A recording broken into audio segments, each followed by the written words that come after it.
Assalamualaikum warahmatullahi wabarakatuh. Alhamdulillah, salatu wassalamu ala rasulillah wa ala alihi wa sahbihi wa mawalah. Allahumma salli ala Sayyidina Muhammad wa ala ali Sayyidina Muhammad. Amma ba'du, puji dan syukur kita senantiasa panjatkan kehadirat Allah Subhanahu wa taala. Alhamdulillah, kesempatan kali ini akan mengkaji sedikit tentang bagaimana membentuk karakter atau kepribadian sahsiah Islamiyah santri atau peserta didik ketika berada di sekolah. Kita tahu dari pusat pendidikan di rumah, di sekolah, dan di masyarakat. Ketiga-tiganya harus sinergi berjalan, saling mendukung melengkapi supaya terwujud generasi atau anak-anak yang soleh-solihah para santri penerus perjuangan Islam. Ada tujuh cara yang bisa dilakukan di sekolah Yang pertama, model perilaku yang baik Model perilaku yang baik ini tentu saja dari guru Kita tahu bahwa guru ujung tombak penentu yang berada di garda terdepan dalam mendidik dalam mengajar, dalam menanamkan adab kepada peserta didik, kepada para santri. Maka perilaku adab yang baik contoh-contoh yang baik guru ini sangat menentukan. Bagaimana seorang guru bisa menunjukkan nilai-nilai kebaikan, nilai-nilai kejujuran, nilai-nilai tanggung jawab nilai-nilai etos kerja atau kerja keras. Guru menjadi contoh berempati Hal-hal yang baik memang bagaimana sekuat tenaga seorang guru mewujudkan atau berperilaku positif sekuat-kuat tenaga mencontoh Rasulullah Shallallahu Alaihi Wasallam. Hadirin guru tidak sendiri warga sekolah, stakeholder, utamanya siapa yang ada di sekolah juga memiliki tanggung jawab atau punya peran penting untuk juga menjadi model perilaku yang baik. Laqad kana fi Rasulillah uswatun hasanah ini sukses Rasul berdakwah itu tentu dengan perbuatan. Lisanul hal afsahu min lisanul maqal. Bagaimana contoh perbuatan itu lebih mengena lebih menyentuh, lebih berhasil daripada sekedar omongan, anjuran atau perintah dari guru. Oleh karenanya bagaimana tantangan terberat memang guru yang adabi itu sendiri, guru robbani, guru yang mujahid, guru yang hidupnya untuk mengabdi kepada agama dengan jalan mendidik, mengajar para santri. Ini krisis ya, hal yang sangat sulit ya dimiliki ya oleh lembaga itu ya, atau problem paling besar yang paling berat itu adalah problem guru itu sendiri. Di saat kita tahu beratnya ya tanggung jawab guru, resikonya, kemudian bisa jadi minimnya kesejahteraan, padahal posisi guru ya ini adalah posisi yang tinggi, yang mulia, yang dikatakan oleh ulama tabi'in, Imam Ibnul Mubarak, kata beliau, la a'lamu ba'dan nubuwah darajah afdalu min basa al-ilmi. Aku, kata beliau, tidak mengetahui ya, setelah derajat kenabian itu ada yang lebih utama selain menyebarkan ilmu. Karenanya bisa kita katakan di sini bahwa guru itu derajatnya satu tingkat ya di bawah kenabian. Oleh karenanya orang tua ini juga punya kesempatan sama sepanjang kemudian dia menyebarkan ilmu. Ya. Masyarakat yang mendidik ya anak-anak di lingkungan juga sama. Tapi bila tidak terlaksana di rumah, orang tua sibuk, masyarakat acuh tak acuh, juga tidak peduli, tidak peka, tidak ada pendidikan non formal yang berlangsung, maka ini kenyataannya pusat pendidikan ini diserahkan semuanya pada guru atau sekolah dalam hal ini. Sekolah tentu di dalamnya guru. Maka beban guru ini sangat berat. Ya. Guru ini hampir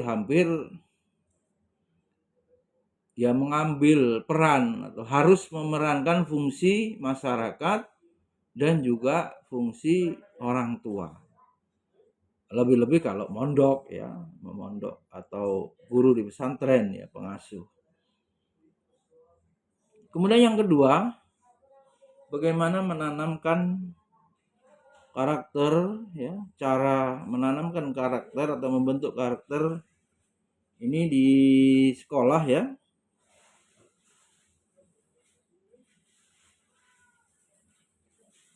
Sekolah itu jelas memprogramkan bagaimana penanaman karakter itu.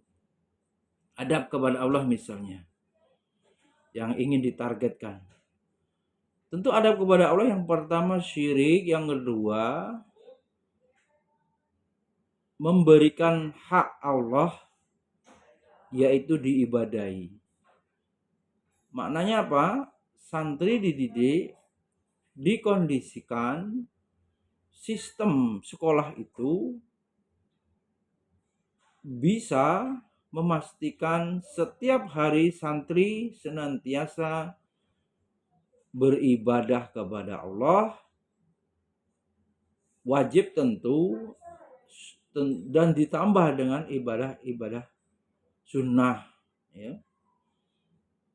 Pembiasaan adab kepada Allah selain sholat berjamaah di masjid, santri dibiasakan berzikir pagi petang, sholat sunnah duha ya, mensucikan jiwa, tilawah Al-Quran, murojaah, praktek dakwah ya, bagaimana santri ke depan bisa bermanfaat untuk umat, mau meneruskan risalah atau mengemban tugas dakwah, maka dia harus berlatih praktikum dakwah mulai dari kultum, mengisi taklim, dan kegiatan dakwah yang bisa diselenggarakan secara terjadwal atau disiplin, ya, menjadi program penanaman karakter sebagai dai, daiyah, atau kurikulum mengatakan penguatan public speaking, ya, literasi tulisan maupun lisan. Yang kita pahami bahwa ilmu itu komunikasi penting dalam konteks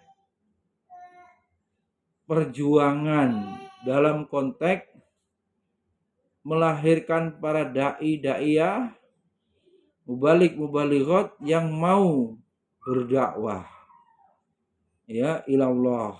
Kul hadhihi sabili ad'u ilallah. Dalam konteks melahirkan orang-orang yang terbaik. Kuntum khaira ummatin ukhrijat linnas ta'muruna bil ma'ruf wa tanhauna 'anil munkar.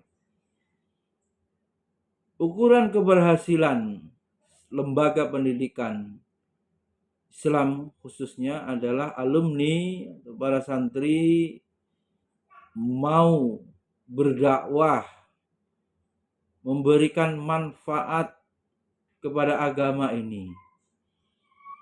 Selain itu juga hablu minan nas, bermanfaat bagi manusia, khairun nas anfa'uhum linnas, kemudian juga berakhlak mulia. Tujuan-tujuan yang ditetapkan dalam syariat ini hendaknya, ya, menjadi prioritas utama orang tua mendoakan anaknya. Prioritas utama para wali santri terus mujahadah sungguh-sungguh agar anaknya dipilih oleh Allah berhasil menuntut ilmu, dan agar anaknya dipilih oleh Allah mau berjuang menyebarkan agama, Nasruddin, Nasrul Ilmi.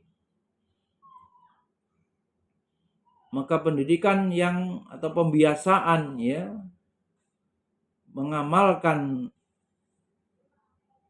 ibadah-ibadah sunnah dan syiar Islam selama di sekolah menjadi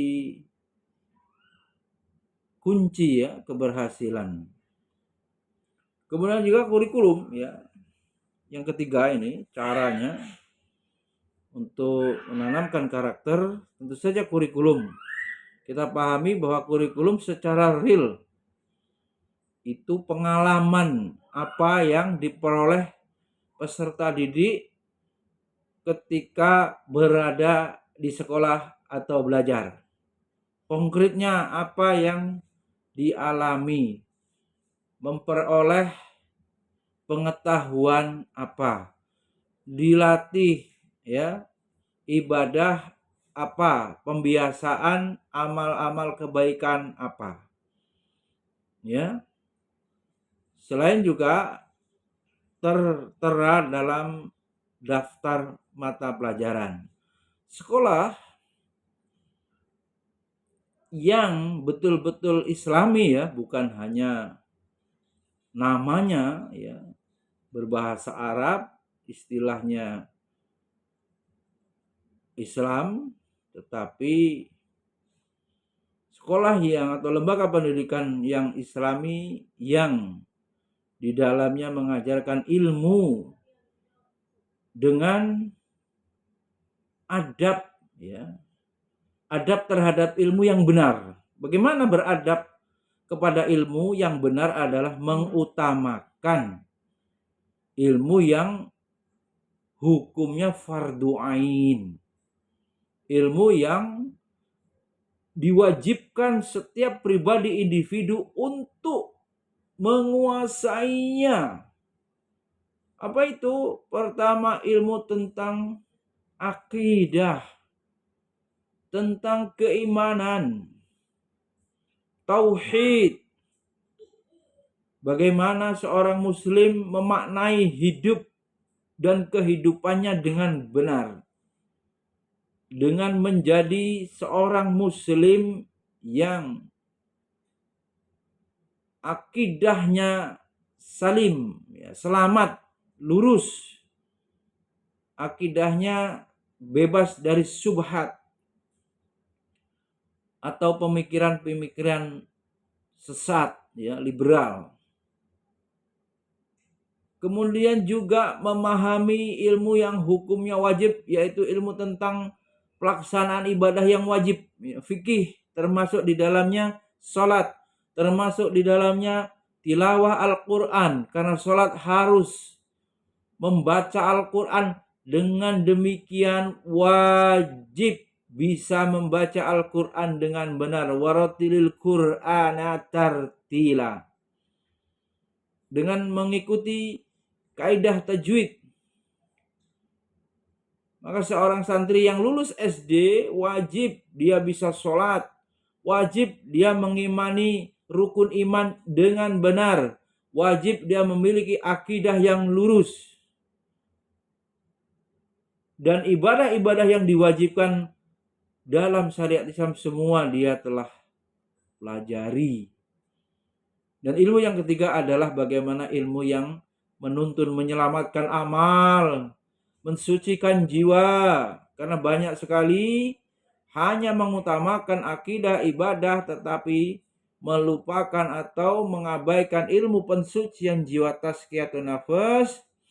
Tidak sedikit, ya, anak-anak itu yang tumbuh mengejar ilmu, mengejar prestasi, kemudian tidak mampu menjaga kebersihan hati dari riya yang merusak amal, dari ujub, bangga diri yang menghapuskan amal, dari sombong sebagai penyakit utama orang alim. Oleh karenanya adab, ya, kepada ilmu ini harus dikuasai dengan benar. Kurikulum, ya, yang diajarkan di sekolah Islami itu mengutamakan ilmu yang fardu ain, baru kemudian ilmu yang fardu kifayah. Ilmu yang bermanfaat bagi kehidupan manusia, ilmu kedokteran, ilmu matematika, ilmu sains, ilmu teknologi, tanpa, ya, mengutamakan atau menganggap lebih utama ilmu fardu kifayah. Maknanya apa? Sikap orang tua, santri juga harus risau kalau tidak berhasil menguasai ilmu fardu ain tadi, ketimbang tidak menguasai ilmu fardu kifayah.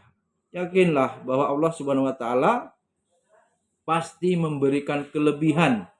Allah Subhanahu wa taala pasti memberikan skill, ya, kompetensi, ya, bakat pada setiap orang, pada setiap anak, tinggal dia memahami, membaca. Iqra bismi rabbikal ladzi khalaq, membaca dirinya.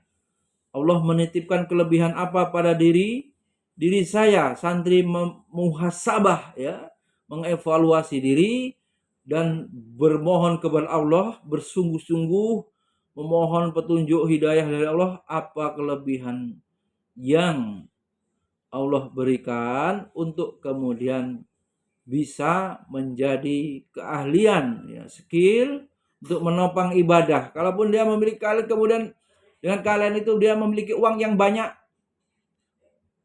maka ruh, ya, tidak bergeser. Harta yang dimiliki, ya, kelebihan yang dimiliki semata-mata untuk mendukung ibadah kepada Allah. Oleh karenanya, kurikulum yang Islami, ya, menyiapkan peserta didik atau mengalami, memperoleh ilmu, pengetahuan, dan keterampilan yang berbasis pada ilmu fardu ain, kemudian fardu kifayah, sesuai dengan bakat dan minat masing-masing dalam porsi atau marotibul ilmi, tingkatan derajat dalam menuntut ilmu.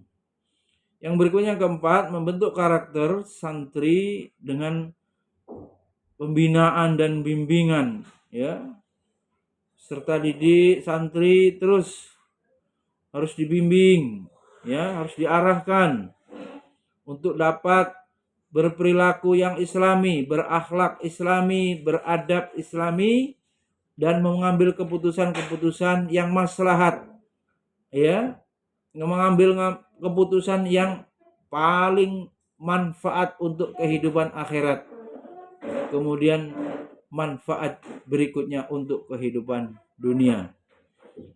Seorang guru, orang tua juga sebagai konselor, ya, yang memberikan panduan, yang memberikan bimbingan supaya peserta didik dapat berhasil dalam belajar dan mencapai kesuksesan.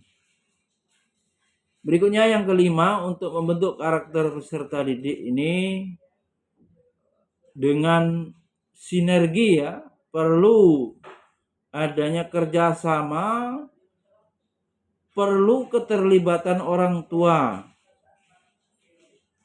Apa saja yang kemudian menjadi kewajiban orang tua di rumah? Kalaupun mondok juga ada kewajibannya apa? Ya, diantaranya mengirimkan yang mondok ini rezeki yang halal, sumber-sumber pembiayaan dari harta yang bersih. Kemudian juga orang tua tidak bermaksiat sehingga berpengaruh pada perilaku anak. Orang tua harus juga tirakat, mujahadah, ya, sungguh-sungguh, yang kemudian diniatkan supaya anaknya berhasil dalam belajar di pondok. Kemudian yang full day, yang reguler, ya, yang pulang. Perhatikan yang pulang setengah satu, apa yang dilakukan setelah pulang. Santri-santri TK TAUD. Kemudian yang full day setelah pulang, apa yang dilakukan? Dari jam 7 sampai jam 16 sampai maksimal jam 17, penjemputan terakhir santri yang sekolah di sekolah Tahfidz Cendekia Adabi dipastikan selama di sekolah guru, ya, kemudian yayasan berikhtiar mendidik, memberikan teladan, memberikan ilmu, memberikan contoh qudwah yang baik, menghadirkan, mengkondisikan lingkungan yang diharapkan islami, ya, lingkungan yang baik, sehingga santri dapat tumbuh, berkembang, ya, sesuai dengan yang diharapkan, terbentuknya generasi adabi, generasi yang Qur'ani, generasi Rabbani.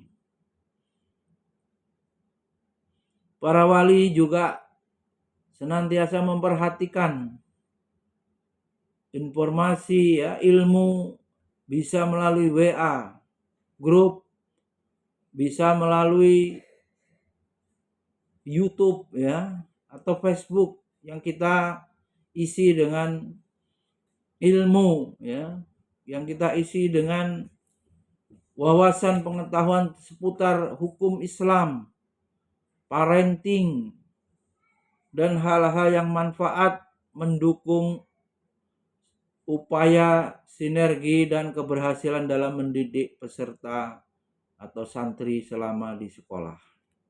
Kemudian yang keenam,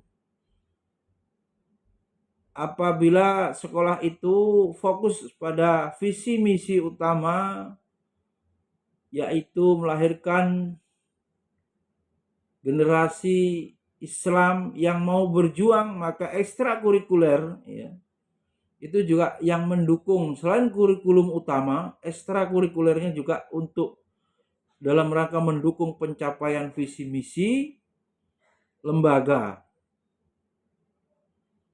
saat ini krisis dai, ya, maka sekolah memilih penguatan literasi lisan, public speaking dalam rangka untuk mengkader dai. Hafalan kemudian menjadi pendukung sebagai seorang dai. Nah, tujuan menghafal untuk bagaimana pada akhirnya memahami agama ini, syariat ini yang pada waktunya diamalkan oleh santri, dan pada waktunya didakwahkan, diajarkan, disebarkan, santri mau meneruskan, ya, tugas dakwah. Maka ekstrakurikuler yang ditetapkan di sekolah semakin mendukung kurikulum utama dalam rangka keberhasilan mengkader dai-daiyah pejuang. Apakah santri tidak boleh punya profesi lain selain menjadi guru, ustadz, ustazah? Tentu saja boleh, tetapi di sekolah ini yang utama itu dikuasai menjadi dai-daiyah. Selanjutnya, ya, santri juga dipersilahkan menguatkan profesi kedua, gitu, ya, setelah profesi utama menjadi dai, guru, pejuang. Selanjutnya profesi apa saja terserah tadi itu, yang fardu kifayah, yang kemudian bakat, bahagia, sukses sering kita programkan dalam kegiatan perlombaan musabakoh itu. Bakat, bahagia, sukses. Bakat maknanya potensi yang ada pada dirinya, apa yang Allah berikan, didalami, pemahaman diri, ya, mengenal diri, kemudian dia minat, ya, senang terhadap profesi itu, terhadap bidang itu, kemudian dia akhirnya sukses. Itu gampang saja, pasti banyak tesnya, banyak orang yang kemudian bisa menemukan itu dan sukses. Yang sulit adalah bagaimana melahirkan alumni atau peserta didik yang mau peduli dengan dakwah. Kita paham juga ada bakat yang banyak atau intelijensi kecerdasan itu banyak, multiple intelijensi atau kecerdasan majemuk. Maka di sekolah ini yang utama dimohonkan, dikondisikan, diarahkan supaya menjadi dai terlebih dahulu, baru kemudian punya profesi kedua sesuai dengan bakat dan minatnya, sehingga diringkas bakat, bahagia, sukses. Kemudian yang terakhir, perlu, ya, para santri berikan apresiasi, penghargaan, ya, untuk menguatkan daya juang untuk berhasil dalam menggapai prestasi, ya, atau cita-cita itu. Ini juga orang tua bisa memberikan motivasi, sekolah semampunya, keadaan keuangan memberikan hadiah, ya, pada event-event perlombaan. Selain itu guru juga bisa memberikan motivasi, ya, pujian, ya, kemudian doa, ya. Ini yang paling berat nih, paling mahal, bagaimana doa guru kepada santri supaya ilmunya berkah, supaya ilmunya barokah, ilmunya manfaat bagi umat, ya, maslahat lil ummah. Ini penting, ya. Jangan orang tua juga udah terima beres, hanya menyerahkan sepenuhnya kepada sekolah, sehingga tidak ada waktu selain membayar SPP. Banyak video yang perlu orang tua tonton, kultum, ya, ujian-ujian itu dalam rangka memberikan feedback, ya, mengapresiasi, memberikan hak, ya, anak yang telah atau santri yang telah bekerja, berusaha, belajar ya untuk kemudian mencapai target-target yang ditetapkan oleh guru, maka orang tua harus memberikan apresiasi ya, memberikan penghargaan. Demikian mudah-mudahan bermanfaat 7 cara membentuk kepribadian karakter santri di sekolah. Subhanakallahumma wa bihamdika asyhadu an la ilaha illa anta astaghfiruka wa atubu ilaik. Assalamualaikum warahmatullahi wabarakatuh.